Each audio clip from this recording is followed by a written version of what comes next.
vida, todo mundo precisa de referência. Referência para falar com os amigos, para cuidar do meio ambiente,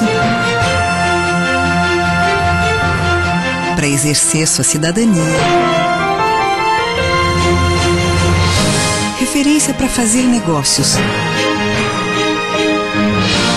para conhecer o mundo, para ter opinião e fazer a diferença, para entender as mudanças no clima, para ter atitude perante a vida. Referência para você.